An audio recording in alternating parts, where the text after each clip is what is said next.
Hello, hello. Welcome to Spotlight on the Intelligence. I have with me Antonio Vianello on behalf of Mondo Loops, I guess. That's your alias, right? Yeah, it's the main one. I'm trying to like branch out a bit, I guess, but yeah, Mondo Loops is the big overriding alias at the minute. Okay, the main one. So I'd love to hear more about both the main one and maybe some of the side projects. Maybe you could start by telling us, who is Mondo Loops and what does he do? Sure. Well, so Mondo Loops was sort of invented, I guess.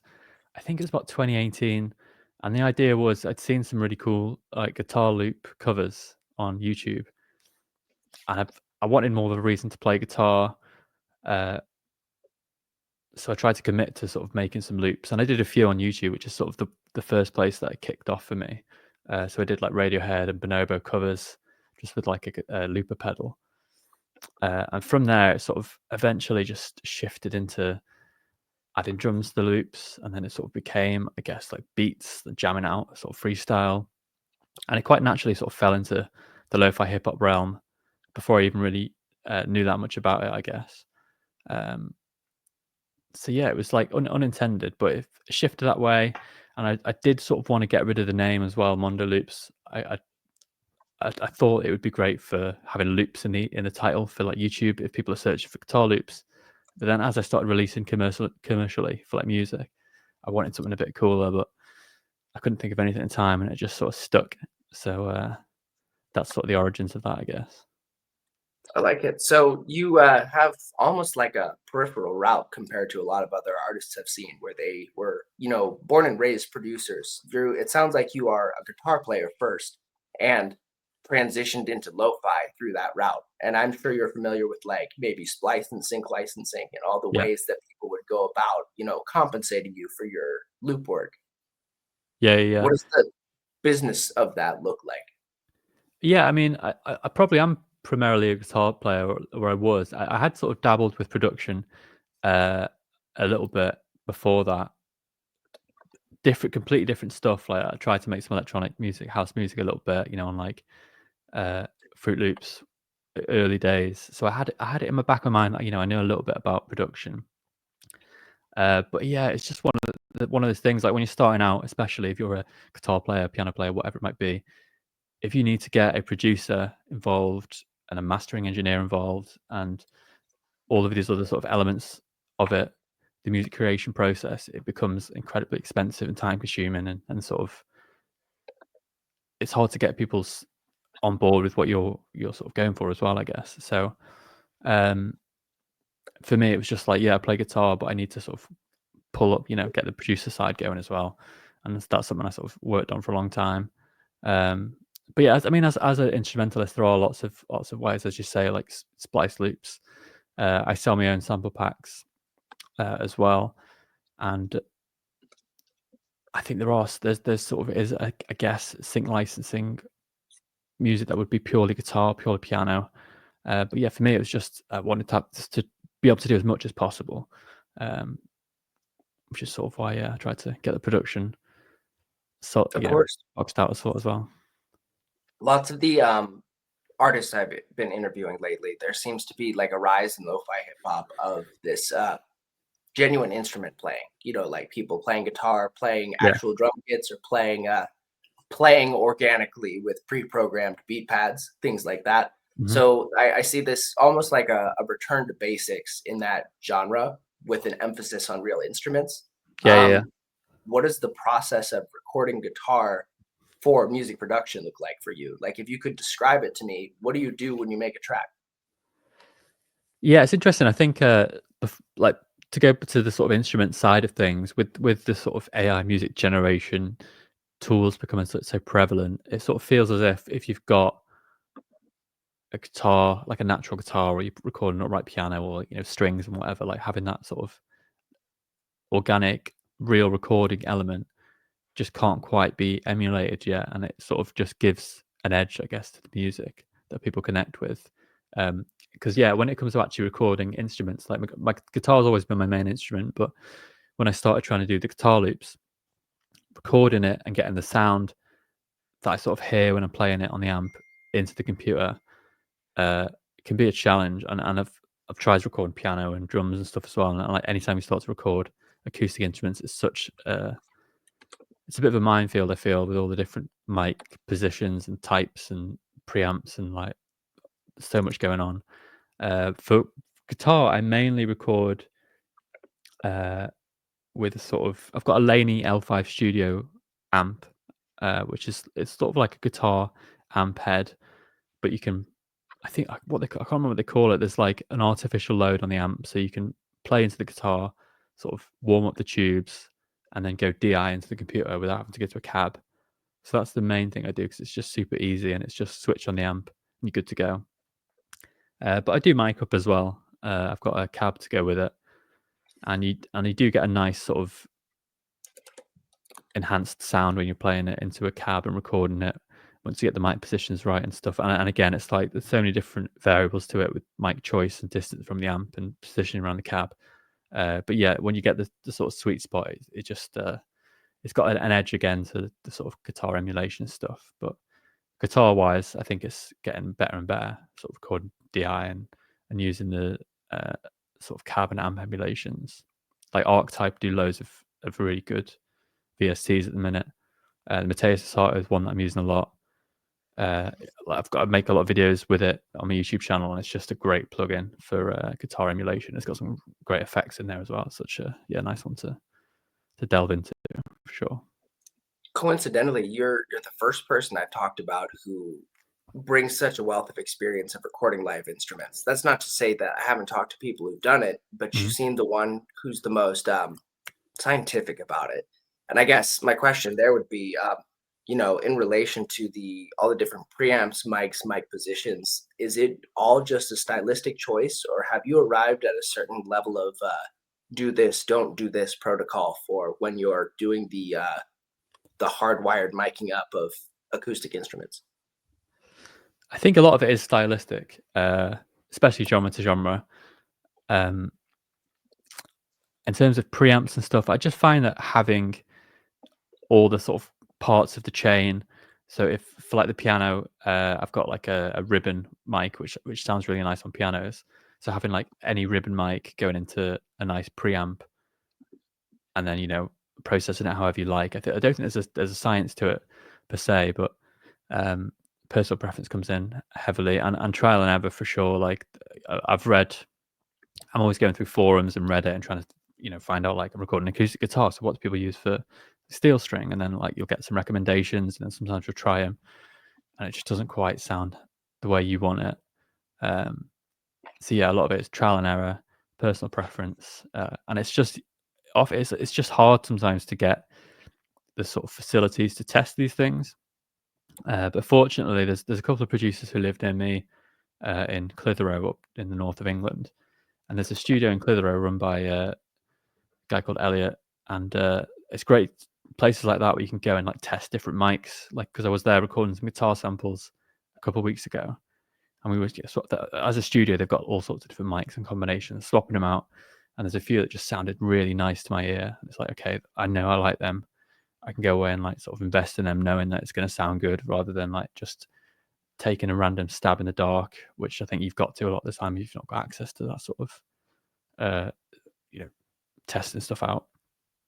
Definitely. I won't debate that there's an artistry to it, but when I said scientific, it really Mhm. does sound like you are doing your research in advance, scoping it out on forums, showing up and For doing sure. like field work almost, testing microphones in a production lab. So it's like you're clearly very invested on a level that I think most surface level producers, especially even with live instruments, wouldn't think about. And I can respect that attention to detail.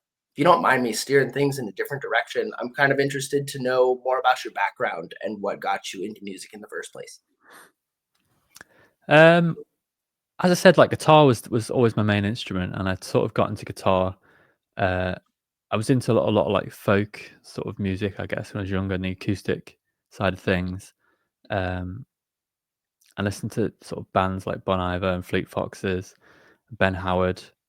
Really got me into acoustic guitar initially, and then sort of as I got a little bit older, I started listening to a little bit more electric music, uh, electric guitar music. So like John Mayer for me was a big one that, and I know a lot of people are probably the same. But in the UK, it wasn't really that sort of big, I would say. But I heard, I think it was Continuum album, and just some of the electric guitar in that was insane, and that sort of veered me into that direction.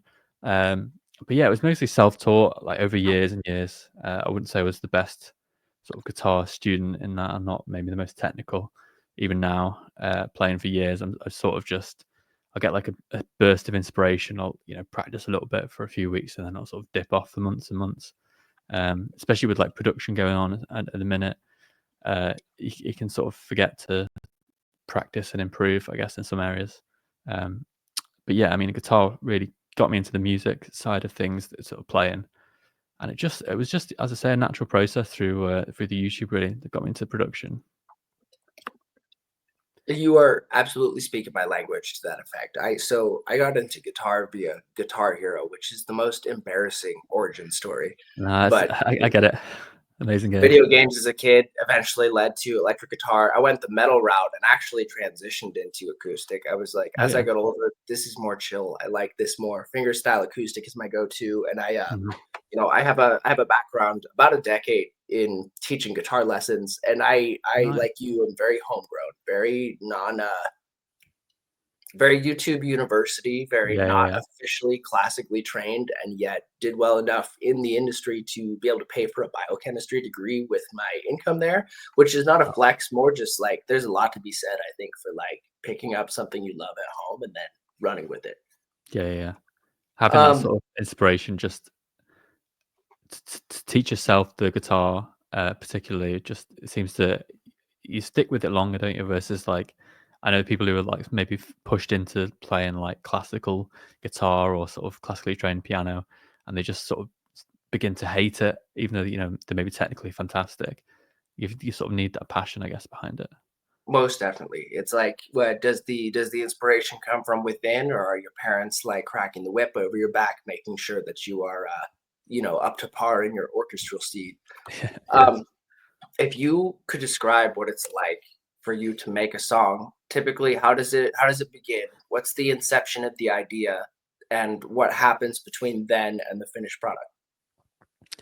I think I've got a lot of people have got maybe a set way that they start music, but generally, uh, I wouldn't say that I've got like a specific routine to creating music. It really depends a lot on the genre. For lo-fi and that sort of stuff, generally I'll start with the instrumentation, um, and then maybe add the drums later. But I'll just sort of pick a tempo, try and find something that I like on the guitar or the piano, and then start to layer that up before I even add drums or like structure the track. And a lot of people can get stuck in loops, I guess, doing it that way. But for lo-fi, for whatever reason, I find that works quite well for me. But when I'm working on new genres, if I'm doing like I've had writers camps recently where the pictures are not stuff that I usually make. So it's like, okay, I've got a completely new genre here. So usually in that case, I'd start on the drums. So it's like I've been making quite a bit of garage, UK garage, and like some more like upbeat hip hop tracks. So for me there, it's like, okay, I need to get the drum sound, get the groove of the track first, and then I can start to layer in this instrumentation. Um, so it is a mix, definitely. Uh, but yeah, I I like think the genres. specification for the new genres. I am such a nerd for UK garage. Like that is Mm, my favorite fringe music genre. So this is that's like a sweet. mic fangirling a little bit. What kind of software and hardware? Well, you talked a little bit about your hardware already. Like when you are opening up a DAW on your computer, what is it, and what VSTs are a must when you're assembling a project? So Ableton's my main door. It probably always has been, but I started off on Fruit Loops a little bit, and like I've got Logic Pro because I like some of the sounds in there, but generally like there might be bits that I'll take from Logic or FL and then export them and then make the brains of the project is always at Ableton for me. I just find the workflow really intuitive, just super clean, super quick. And then yeah, VST wise, I've got like a mastering chain that I use pretty consistently, which has got stuff like Soothe's always in there. I'm using like Ozone plugins for like the compression and limiting. And recently, I got the Arturia, like a bundle from Arturia not long ago. I'm really enjoying a lot of the stuff in there. They've got a great like tape sort of cassette emulation. They've got some really nice sort of analog emulated EQs, compressors, limiters. Uh, so they're definitely a common use for me. And sort of creatively, I love using granular synth or maybe granular sort of effects stuff. So like Portal is pretty much on every track, even if it's like a little bit subtle. And yeah, I think I mentioned the Mateus Sato plugin from Archetype. That's great for guitar and amp sort of emulation, the cab emulation, and it's got some nice effects on there as well. It's got like a tape delay which I'm using on piano, and it's got some a nice reverb on there too. So they're probably the main ones at the minute. Nice. Um, I'd love to see the creative overlap between that and things like I'm from the electronic music domain, for example, and I yeah, see a lot of Portal usage specifically with the real complex, glitchy filter delays and whatnot. And yeah. it's funny to see that pop up in lo-fi after being used to make like disgusting dubstep noises. So Oh yeah, you can get some really insane sounds out of it. But I just love using it quite subtly. You know, when maybe sometimes if everything's sounding a little bit too stiff or just needs a little extra, you can just add in a few tracks, send into different Portal presets. You get those little glitchy sounds just in the background, adding a bit of sort of sparkle to the track, which I love doing. just a little ear candy. I love it. Yeah. I wanted to ask you what your experience has been like working with other people in this industry, however you want to interpret that. But in my mind, that speaks to either, collaborators, other artists you work with directly, or labels, other people in the industry who maybe Mhm. handle more like business admin related to the music. I think I've had overwhelmingly quite a positive uh, experience working with labels and sort of different producers, I guess. I would say it's quite rare for me to like find someone or a company or like a producer that I really don't get along with. Especially in lo-fi, everyone seems to be quite chill, and the way people work is very much like quite relaxed. Usually, it'll be remote working, and it's just sort of, oh yeah, I like your sound. Let's work together. Send them a track, and there's sort of like no pressure, which I like the sort of relaxed element of it. I think I mentioned having I had sort of writers camps. I've had a few writers camps recently that were quite uh, the opposite, a little bit too full on for my taste. Um, so I definitely prefer the sort of remote working, laid back approach versus like cramming people together in a room or on like a call and just being like, right, we need to make X amount of tracks in 2 days. Uh, I feel like maybe that's not the best creative output for me. But in terms of labels as well, like most of the labels on the lo-fi scene are always really sort of relaxed and nice to work with. And sort of extending beyond that in the music industry, I've been quite fortunate in that most of my experiences with sort of like the sync companies or labels outside of that scene have been great as well, to be honest with you. Um, so yeah, it's been overwhelmingly positive, I'd say. I like it. Who could have imagined that chill lo-fi producers would be chill people to I actually work know. with? I feel like it's an essential part.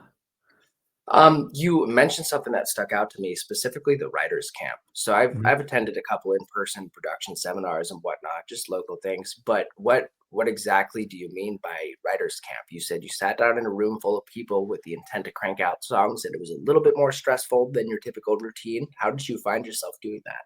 Yeah, I don't know.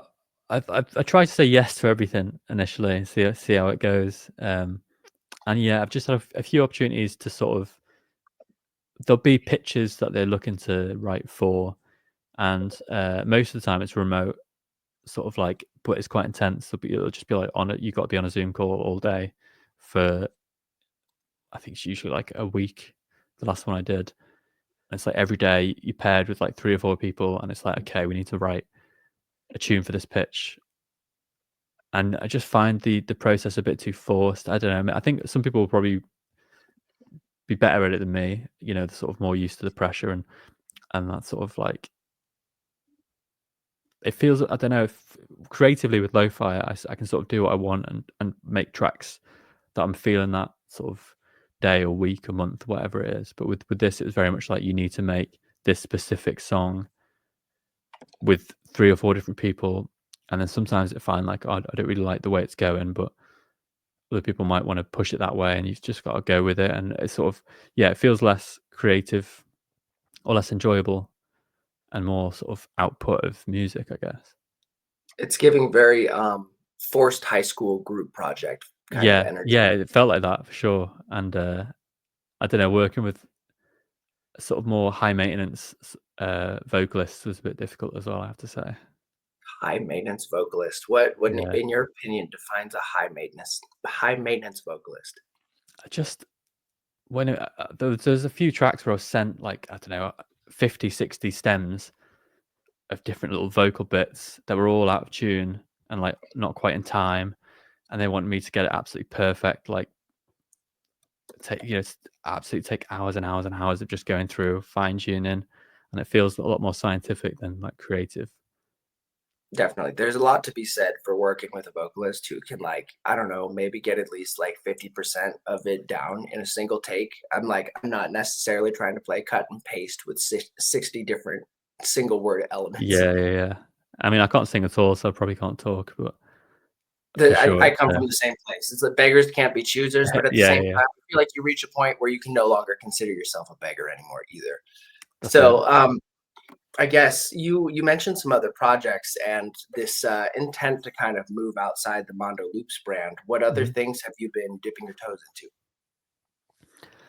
So I've got a couple of different, probably in the last year, like fairly recently, maybe in the last 12 months, I've had different ideas that I want to get down, and maybe they don't all quite fit under the Mondo Loops sort of Spotify, Apple profile.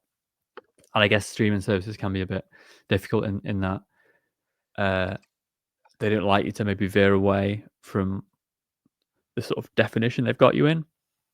So, if you start releasing more intense, upbeat music on like a mellow lo-fi, I guess they sort of pitch it to the people who usually listen to music, and they probably don't like it as much. So then Spotify, maybe doesn't promote it as much. So anyway, I've committed to starting a few new sort of aliases. So I've got a dark ambient alias, which I'm writing quite a bit more for at the minute, which I'm really enjoying.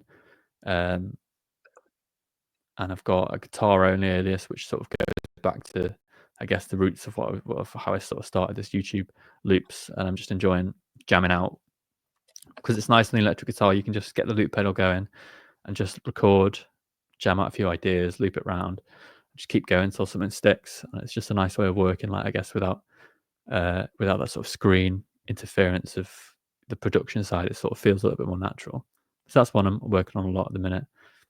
And I've I had like it. another one that is sort of trip hop electronica, which I've not released any music for yet, but that's one I really sort of in the list of things to focus on this year. I think that's pretty high. I've been attending a lot of in-person guest visits at the Mm. production studio where I intern and, you know, become educated myself. And a lot of them talk about the importance of developing a niche, how the worst thing you can say is that you do it all, right? And so Yeah. it belies the need for these aliases so that way you can do it all, but you don't quote unquote taint the brand by trying out something new that doesn't mesh with it. So is that the motivation behind the different aliases? Is that like Mondo Loops is this one thing? I want to do something different, therefore I have to be someone different to make it. Yeah. I think there's a few reasons. One of them is that sort of element of not trying to do everything because your audience will be confused, and it doesn't the artist sort of uh journey maybe doesn't make sense as much as people. But I think the main two reasons were sort of one because I wanted lo-fi is I guess fairly varied as a genre, but even so, like you just want to make new things from that time to time, more electronic or ambient or whatever it might be. So it's just a way for me to release more music outside of lo-fi, I guess, without sort of interfering with the main brand. Just for like, if not for sort of music to take off, just to sort of keep me, I guess, entertained in like the music production side of things. It can get a bit repetitive and sort of less creative if you're making the same thing over and over again, I feel. Uh, and also, yeah, it's just like I don't know where lo-fi is going to go. I think it's a pretty strong. at the minute. But it's nice to sort of start to explore different sounds. And I'm assuming a lot of these aliases will just get binned off eventually. I might get bored of making it, or maybe they won't go anywhere. But potentially one or two might start to pick up a bit of traction, and you can maybe put a bit of energy and focus into that as well. Love it. I've yet to talk to a lo-fi artist who hasn't also had a ambient side project in the Yeah, works. yeah, If you'll excuse me, I have to take a brief intermission. I'll be right back. sure.